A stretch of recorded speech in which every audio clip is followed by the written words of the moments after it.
This is the story of Annie, a 25-year-old British journalist shooting a documentary to expose fake paranormal phenomena. Her next target was London's historic Langham Hotel, specifically the cursed room 333. Decades ago, a famous illusionist and his assistant checked into this room. During a dangerous disappearance trick inside a Victorian wardrobe, the assistant vanished forever, and the driven mad magician took his own life. Rumor has it, their spirits are still trapped inside. But Annie believed only in logic and facts.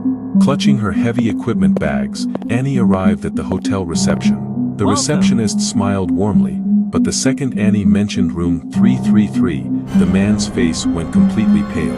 With a shaking hand, he handed her an old, rusted iron key instead of a modern digital keycard. Annie took the elevator to the third floor. The corridor was deserted, cold, and dimly lit by flickering yellow lamps. Room 333 sat at the very end of the hallway. When Annie touched the brass handle, a shock of ice-cold numbness shot up her arm. She unlocked the door and stepped into pitch darkness. Turning on the lights, she saw the room's antique decor and a massive, ornate full-length mirror right across from the bed. Suddenly, a violent slam echoed behind her.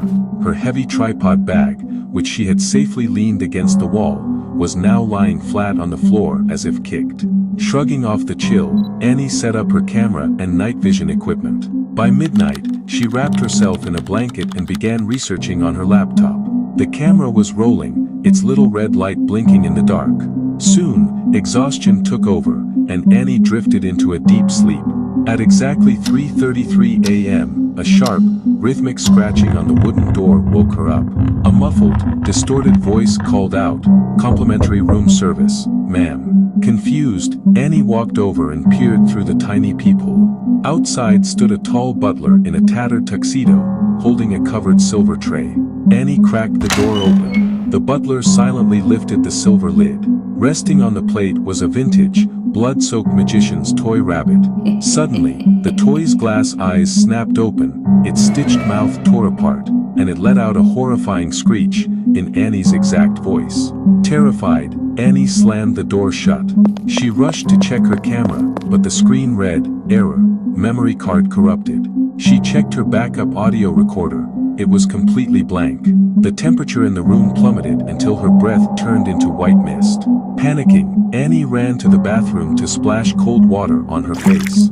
Looking up at the mirror, her heart stopped. Standing directly behind her reflection was a tall figure wearing a cracked porcelain mask and a decaying top hat. She spun around, but the bathroom was empty. When she turned back, her own reflection was smiling a twisted, malicious smile. Annie sprinted to the main door, but it was completely sealed. Suddenly, the lights began violently strobing, and the giant mirror across the bed rippled like liquid. Two decaying arms extended out of the glass, grabbing Annie by her hair and dragging her backward into the mirror world as she screamed in terror. Hearing her fading screams, hotel staff broke the door down. They found the room trashed and Annie lying unconscious on the floor. She never truly woke up, remaining in a frozen, catatonic state. Now, rumor has it that if you look closely at room 333's mirror from the street, you can see a young woman trapped inside the glass, desperately crying for help. Subscribe for more chilling mysteries.